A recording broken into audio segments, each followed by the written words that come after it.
printzinho.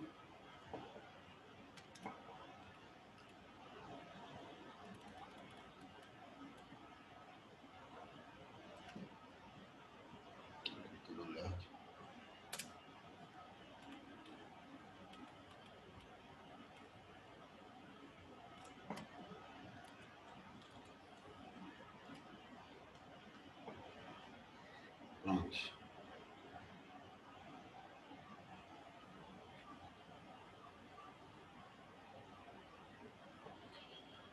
Beleza. Vocês estão vendo o slide, né? Aí na tela. É o slide? Sim. Tá. Bom, então como eu falei, né? As angiospermas são as plantas, todas as plantas, o grupo de plantas, que produzem flores. Dentro das angiospermas, a gente ainda tem uma divisão. As monocotiledones e as eudicotiledones, né? As monocotiledones têm algumas características marcantes, né? Como, por exemplo, apenas um cotilédone, né? A inervação das folhas é paralinérvias, né? São inervações paralelas. Das angiospermas já são outro tipo de inervação. Então, tem algumas características que diferem. Por exemplo, a banana, o arroz, o trigo é uma monocotiledônia. O tomate, o abacate, né? Todas essas são já eudicotiledôneas, beleza? Bom, mas isso aqui não é o mais importante para a gente, não. O mais importante para a gente é entender também o ciclo reprodutivo, né? Como acontece ali a reprodução das angiospermas, beleza? Assim como nos outros grupos também. Tá? Primeira coisa que a gente tem que entender, por que as gimnospermas perderam na competição para as angiospermas? Né? Porque, como eu disse, as duas se adaptaram melhor ao ambiente terrestre. Mas, se a gente olhar, principalmente aqui no Brasil, numa floresta, você só vai encontrar, basicamente, angiospermas, plantas com flores. Né? É muito difícil, você encontra ali, na Floresta da Tijuca tem ainda uma araucária, perto da minha estação de trabalho, né? Mas é muito difícil. Por exemplo, tem essas cicadáceas que vocês veem na rua, que a gente já até mostrou aqui, ó. Deixa eu mostrar de novo. Essas daqui, ó, Cica revoluta o nome. Vocês já devem ter visto, porque é uma planta ornamental, tá? Mas você não vê muito, né, direto, gimnospermas no ambiente. A gente vê mais angiospermas. Por que elas perderam na competição? Bom, basicamente, gente, por causa da forma de reprodução, como uma se reproduz, que é diferente da outra. Eu mostrei para vocês agora que as gimnospermas elas se reproduzem por dispersão do pólen. A dispersão é anemocórica, tá? O que quer dizer? A dispersão é feita pelo vento, tá? Essa dispersão não é tão efetiva, tá? Por que ela não é tão efetiva? Porque, vamos supor, eu tenho um vento aqui batendo, leva o grão de pólen, mas não é certo que esse grão de pólen caia lá no estróbilo, no gameta feminino, para ocorrer a fecundação. Ele pode cair no gameta feminino para ocorrer a fecundação, mas ele pode cair numa pedra, né? Ele pode cair numa terra, né? Ele pode cair em outra planta que não seja gimnosperma, de uma outra espécie, aí não vai ocorrer a fecundação. Então, essa dispersão pelo vento não é tão eficiente, tá? E outra. Espera aí, gente, que saiu aqui a câmera aqui. Ah, voltou. Tá travando aí para vocês, gente? Não. Tá tranquilo? Vocês estão me vendo? Não tá travando, não. Ah, porque para mim aqui travou, estranho. Bom, o que eu estava falando, essa dispersão, ela não é tão eficiente, né? Porque esse grão de pólen pode cair em qualquer lugar. E outra, tá? E outra coisa, esse grão de pólen também pode cair e na mesma planta, né? No mesmo indivíduo. Isso não dá uma variabilidade genética, a gente já mostrou lá na nossa aula de evolução. Tá? Isso não traz uma variabilidade genética. Agora, a dispersão por polinização, que é feita através de animais, tá? Mais especificamente de insetos como abelhas, moscas, essa dispersão, sim, ela é eficiente, porque ela favorece a polinização cruzada. Então, como eu mostrei para vocês, uma abelhazinha vai lá, coleta ali o néctarzinho dela, coleta o pólen dela e vai levar esse pólen para outra flor, tá? Da mesma espécie, que vai gerar uma variabilidade genética. Vai gerar uma polinização cruzada mais eficiente e gera também uma variabilidade genética maior, que é bom para a população daquela espécie, tá? Então, por causa disso, por produzirem flores com pólen, tá?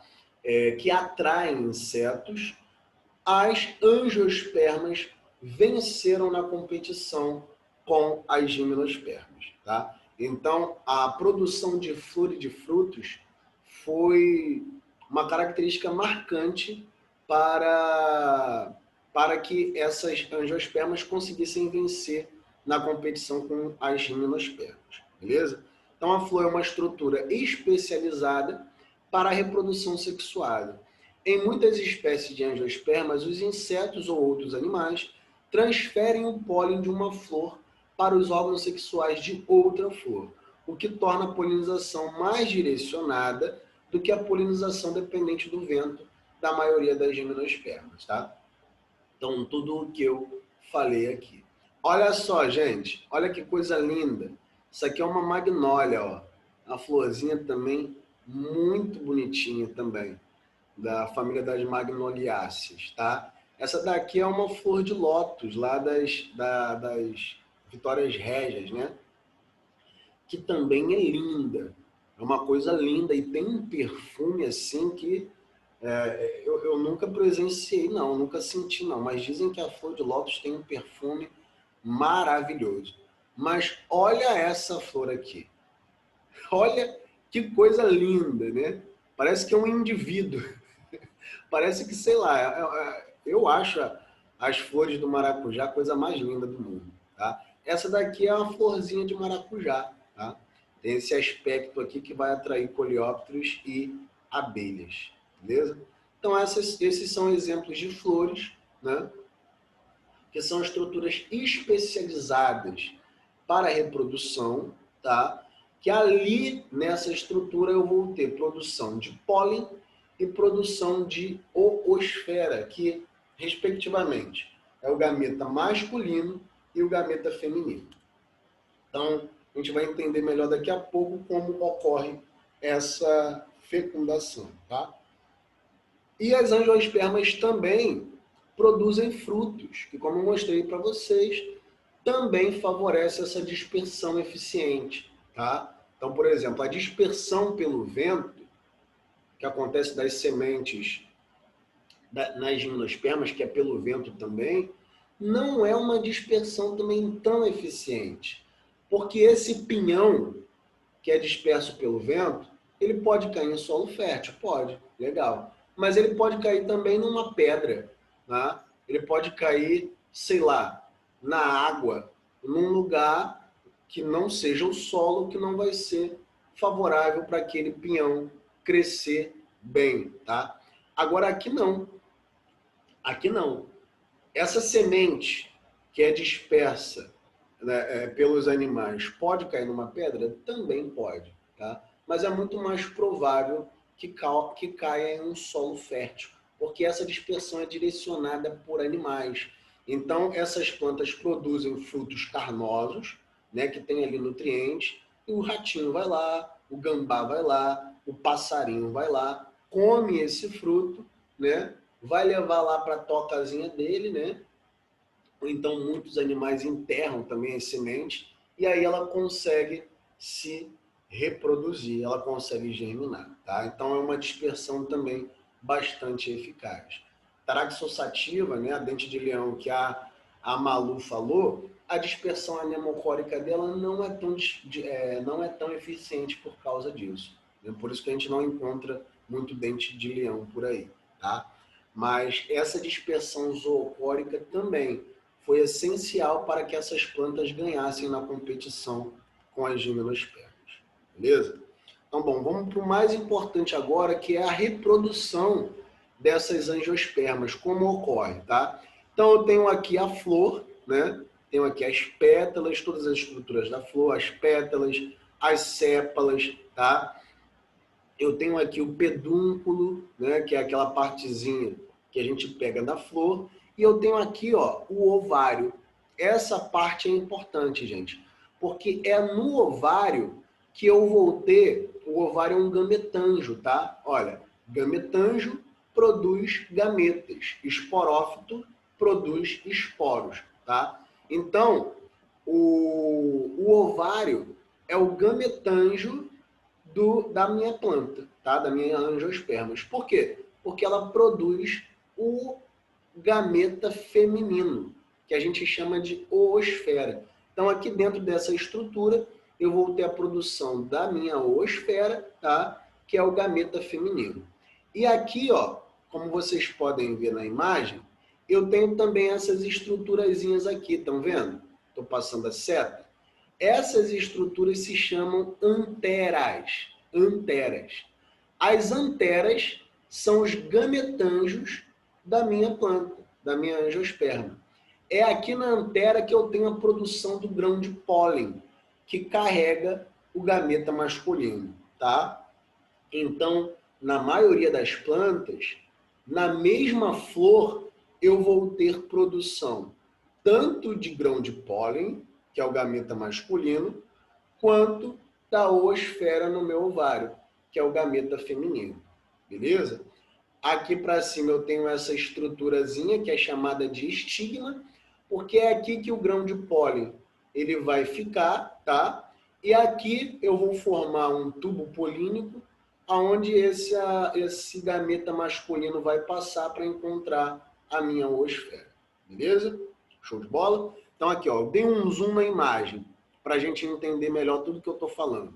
Dei um zoom na imagem. Aqui eu dei um zoom no ovário e aqui eu dei um zoom na minha antera, tá? Por meiose, na antera, eu vou ter produção de grão de pólen, e esse grão de pólen vai carregar o gameta masculino dentro dele, e aqui no meu ovário, eu vou ter por meiose também a produção da minha oosfera, beleza, gente?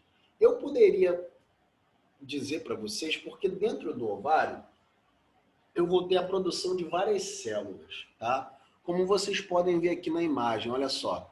Eu tenho as antípodas, tenho os núcleos polares central, as sinérgides, tá? Uma do lado da outra. Mas, gente, isso não cai tanto nos vestibulares, então eu estaria aqui enchendo linguiça e dando muita informação para vocês, muitas informações que não seriam relevantes e importantes, tá? O mais importante aqui é essa célulazinha aqui, ó, a oosfera. Ela é importante. Ela seria legal que vocês assimilassem e guardassem, porque a oosfera é o gameta feminino verdadeiro, tá? Gameta feminino da flor verdadeiro. E dentro do pólen também, ó, tem a produção de outras células. Células do tubo, núcleo do tubo, mas a célula generativa, que é o gameta masculino verdadeiro, tá? Então, ó, cheguei aqui, o meu grão de pólen carregando o gameta masculino, ele vai bater aqui no estigma, ó. Olha o estigma da flor. Bateu aqui no estigma e esse gameta masculino vai produzir um tubo que a gente chama de tubo polínico, tá? Que ele vai formar uma ramificação por todo o estigma até chegar no ovário, tá? É por esse tubo polínico que o gameta masculino ele vai percorrer todo o estigma, olha aqui, ó, até chegar no ovário. Meu gameta masculino chegou no ovário, encontrou a oosfera, ocorreu o quê? A fertilização, e eu vou ter ali a produção da minha semente, tá? Com o embrião dentro dele, com o endosperma, que é o tegumento nutritivo, que vai nutrir esse meu embrião, e com essa capa protetora, que vai proteger o meu embrião da dissecação, tá?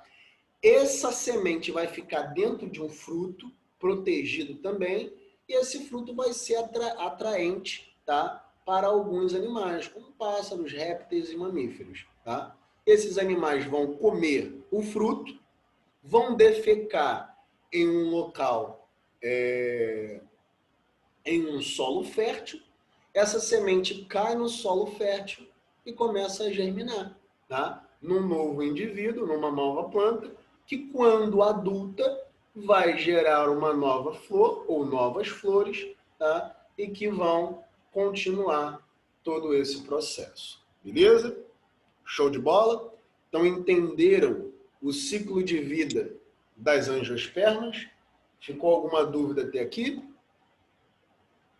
Alguma dúvida aqui nas angiospermas? Tudo explicadozinho? Não tem problema, Ninho. Tá tranquilo. A aula está sendo gravada, tá? Não perdeu nada, não. Só me lembra de no final pegar a presença de vocês, que eu já peguei, mas vou pegar de novo, tá? Então tá ok, né, Malu? Tá ok também para todo mundo, gente? Sério? Tá tranquilo? Eu repito aí se não entenderam alguma coisa. Alguém tem algo para complementar? Tá tranquilão. Ok. Uhum.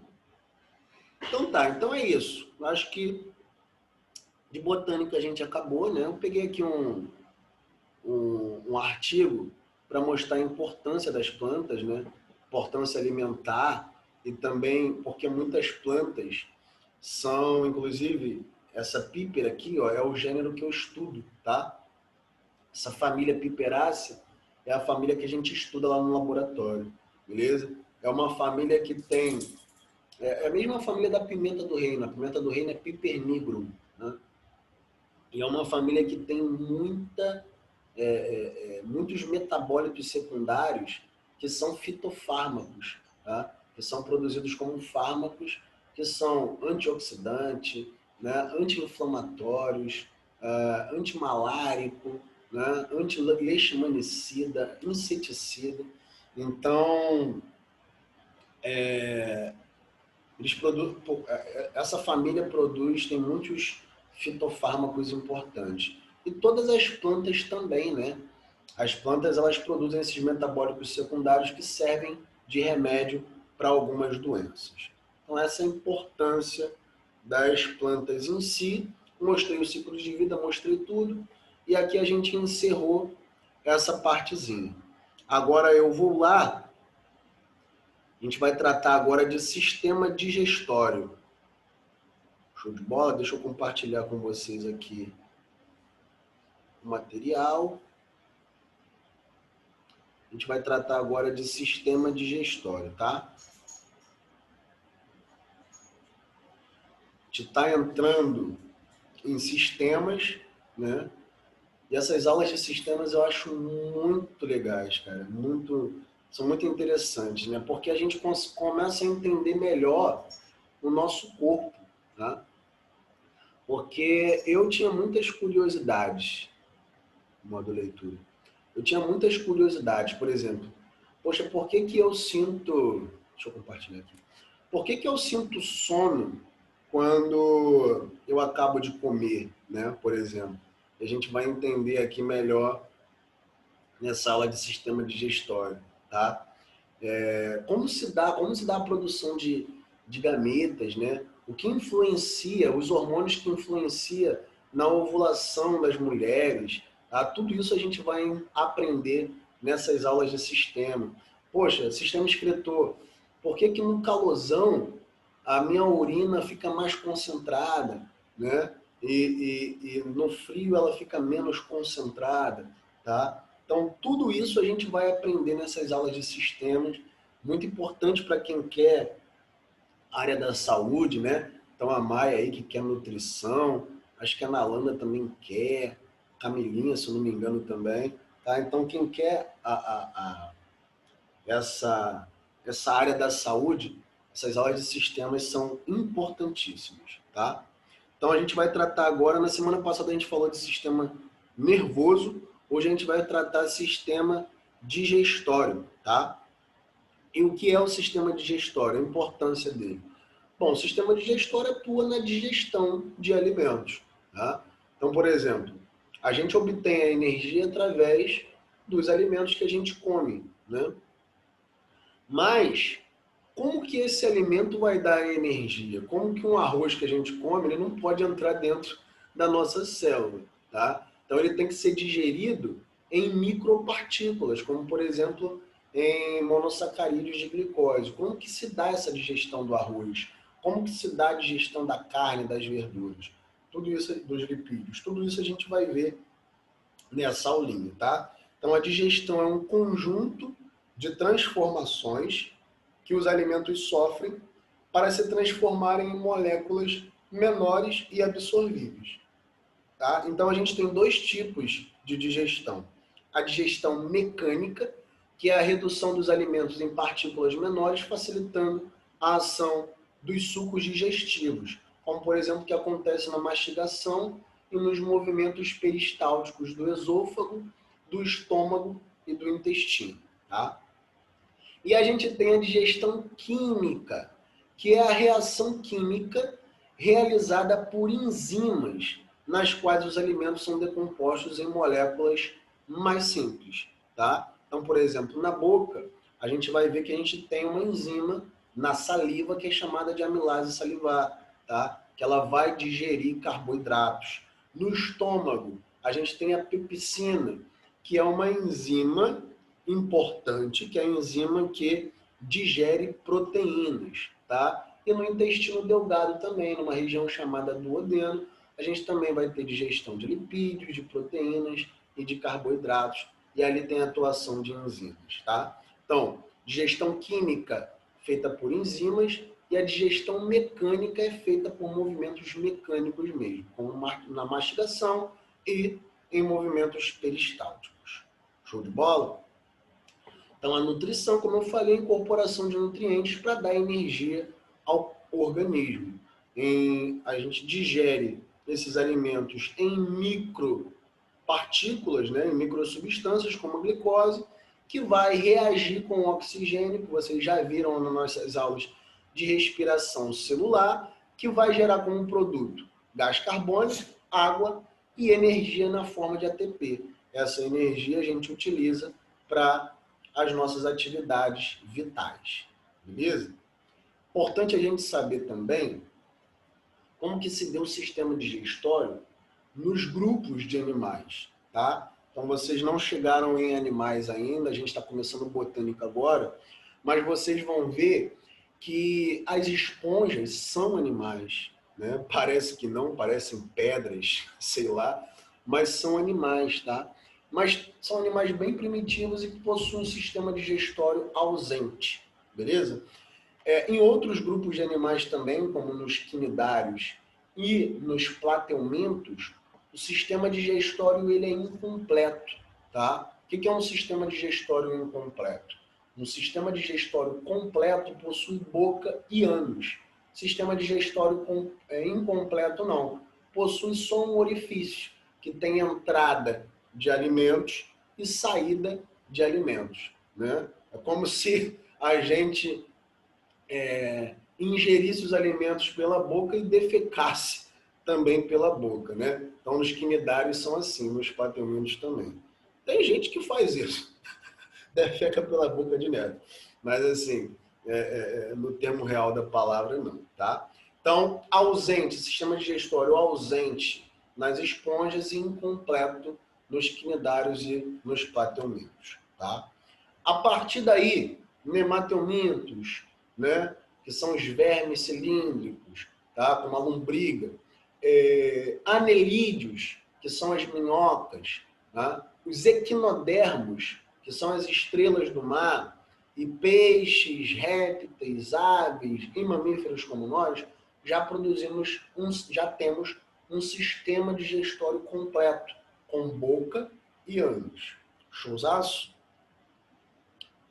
A gente tem dentro dos mamíferos alguns indivíduos que são os ruminantes, né, que possuem um sistema digestório diferenciado. Por exemplo, as vacas têm 4 intestinos, né? Num desses intestinos elas abrigam bactérias que produzem a celulase, que é a enzima que digere a celulose, que eu já falei isso para vocês, que as vacas não produzem, o organismo dela não produz celulase, ela não consegue digerir celulose.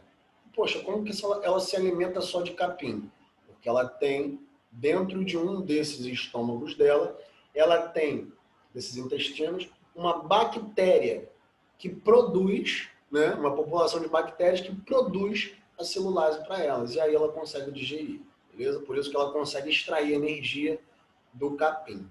Showzaço? Isso aqui é importante que a gente viu lá nas nossas aulas de evolução. São os chamados órgãos vestigiais. Lembra que eu falei para vocês?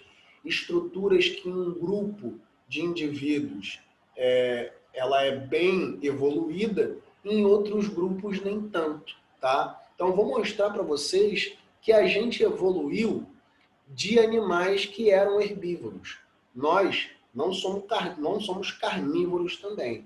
Na verdade, nós somos onívoros. Nós se alimentamos tanto de carne quanto de vegetais, tá? Mas nós já tivemos um ancestral que era herbívoro. E a gente sabe disso porque a gente tem um órgão vestigial, ó, que é o nosso apêndice. Olha como o nosso apêndice é pequenininho, ó. Muitos dizem que não serve para nada, só serve para inflamar e a gente tem que tirar posteriormente, tá? Mas olha o apêndice dos outros animais herbívoros, olha só, do canguru, do koala, né? Do coelho, da zebra, olha como ele é desenvolvido. Ele é chamado nesses indivíduos de ceto, tá? É um apêndice bem desenvolvido que é importante para a digestão de plantas, tá? Elas abrigam ali também alguns micro-organismos que vão produzir a celulase para eles. Nós não precisamos disso, porque nós não se alimentamos apenas de plantas, tá? E por isso a gente tem um seco, que é chamado de apêndice, bem que ele é bem pequenininho, tá? Muitos dizem que só servem para inflamar. Mas é um órgão vestigial, tá? Como o nosso cóccix é um mini rabinho, isso mostra que a gente já teve um ancestral com rabo, isso mostra que a gente já teve um ancestral herbívoro. Beleza? Agora, o mais importante é aqui a gente entender toda essa questão fisiológica, a parte fisiológica do nosso sistema digestório. Então, o sistema digestório é dividido em boca, né? Onde tem língua, dentes e saliva. Tudo aqui isso é importante para a digestão e para a deglutição. A gente vai ter a faringe, ó, que é essa primeira estrutura aqui após a boca, é a primeira estrutura de saída. A gente vai ter o esôfago, que liga a boca ao estômago, é um órgão muscular, olha, que liga a boca ao estômago, ele vai levar o bolo alimentar da boca para o estômago. Aqui acontecem os movimentos peristálticos. O que é isso, Dani, movimentos peristálticos? São os movimentos de contração e relaxamento.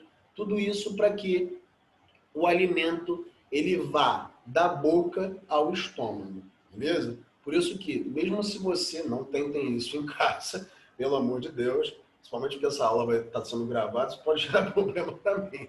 Vão achar que eu estou influenciando vocês para fazer besteira. Mas se vocês comerem e plantarem bananeira, mesmo assim a comida vai da boca para o estômago, através desses movimentos peristálticos. Show? Então a gente tem o esôfago, a gente tem o estômago, que ali também vai acontecer a digestão. A gente tem o intestino delgado, que é dividido em duodeno, jejum e íleo, tá? No duodeno é o final da digestão, então o final da digestão acontece no duodeno.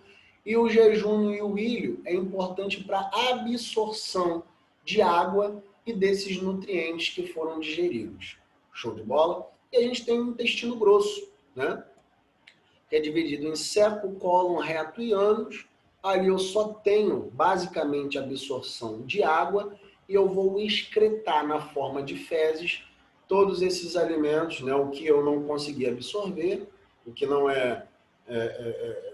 legal absorver, vai ser posto para fora do corpo na forma de fezes. Show? Então vamos entender isso tudo aqui.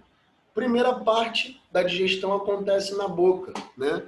E a gente fala de um órgão importante que é a língua. O que a língua é importante? A língua é importante para a gustação, tá? Então a gente tem o doce, a sensação de doce, azedo, salgado, amargo e umami, tá? Que é uma outra sensação de sabor que tem muito no tomate, tem muito nesse sazon, eles colocam muito umami para dar um sabor a mais para os alimentos, beleza? Bom, por que é importante isso, Dani?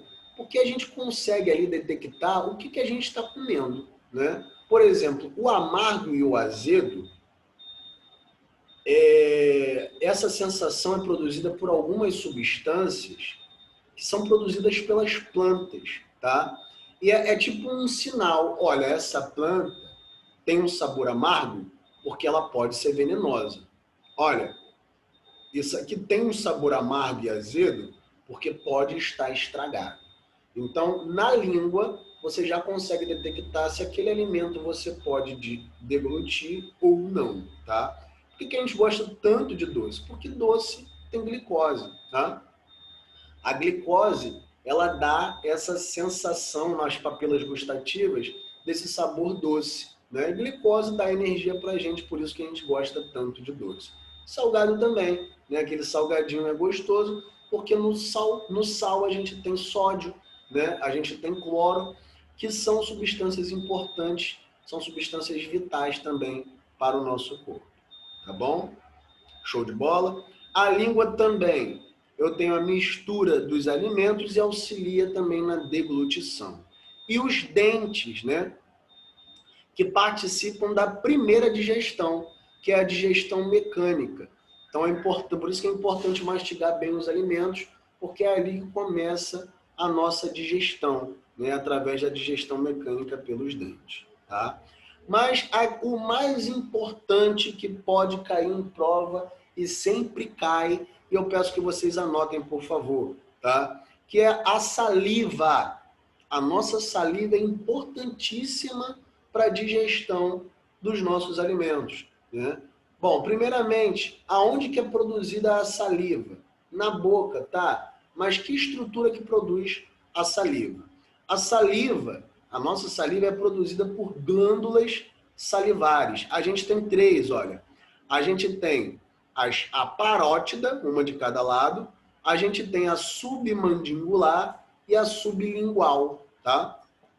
São essas carótidas, são essas parótidas que incham, né? Essas glândulas salivares, que incham quando a gente tem cachumba, né? Que o vírus da cachumba, ele infecta essas glândulas, e aí na infecção elas incham, né? Por isso que a cachumba a gente fica com aquele papão, né? São as glândulas salivares inchadas, tá? Elas produzem a saliva, como eu falei. Essa saliva, e aí comecem a anotar, gente, que isso é importante, ela tem um pH neutro, que é em torno de 7, tá?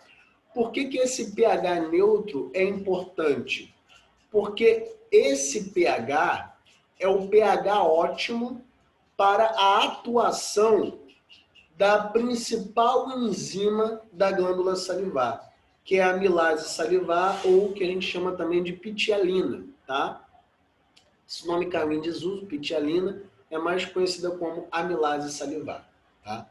A amilase salivar, ela vai digerir amido, só amido, gente. Ela só digere amido. Então, essas três informações, seria importante que vocês anotassem, tirassem print, tirassem foto da tela, tá? Porque elas são importantíssimas, elas caem demais nas provas, tá? Então, a amilase salivar, o pH ótimo dela de atuação é o neutro, tá? pH em torno de 7, e ela digere o amido. Então, a gente come um hambúrguer, por exemplo, na nossa boca, só o pão que vai comer